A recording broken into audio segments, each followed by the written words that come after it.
На всех биржевых рынках сделки совершаются стандартными по объему контрактами. Чаще всего их называют лотами.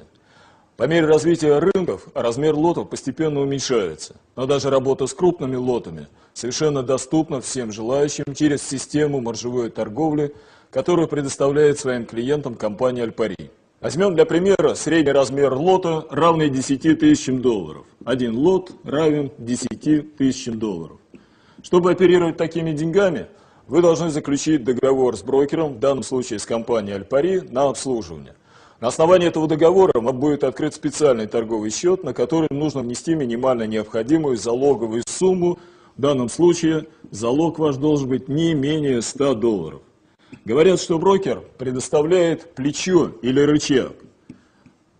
То есть плечо или рычаг 1 к 100. Если у вас на счете 100 долларов, то вы можете оперировать 10 тысячами. Если 200, то 20 тысячами и так далее. Пусть на нашем торговом счете 100 долларов. То есть мы можем оперировать объемом денег, равным 10 тысячам. Мы даем приказ нашему брокеру, в данном случае компании Альпари, купить эти самые 10 тысяч долларов. По нашему приказу компании автоматически выделяется франков ровно столько, сколько соответствует 10 тысячам по текущему курсу, то есть 11 600 швейцарских франков.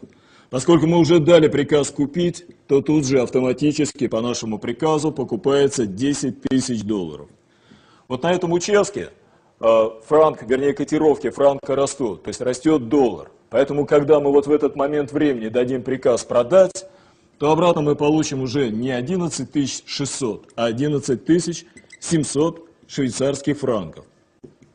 Вот сумма, которая была выделена брокером на покупку 10 тысяч долларов, она возвращается обратно брокеру. А остаток, 100 швейцарских франков, это и есть наш доход, который начисляется на наш торговый счет. Но только начисляется он не в франках, а конвертируется по текущему курсу в доллары, что будет составлять примерно 86 долларов. Как же возникает прибыль при торговле валютами? Рассмотрим на примере доллар-швейцарский франк. Предположим, что на основе проведенного анализа мы предполагаем, что котировки будут расти. То есть в данном случае будет дорожать доллар, поскольку за него будут давать все больше и больше швейцарских франков.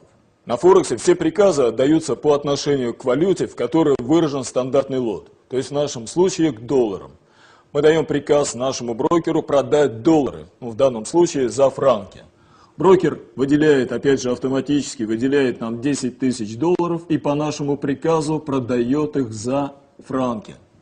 Франк на этом участке дорожает, поэтому когда мы даем приказ купить обратно доллары, то мы получаем уже не 10 тысяч, а 10 086 долларов. 10 тысяч долларов брокер забирает, опять же, себе, а вот эти 86, которые остаются, они начисляются на наш залоговый счет, то есть добавляется к тем самым 100 долларам, которые были изначально, и это становится итоговой суммой счета. Таким образом, трейдеры на Форексе могут без ограничений торговать на любом движении валюты, на росте котировок и на падении котировок.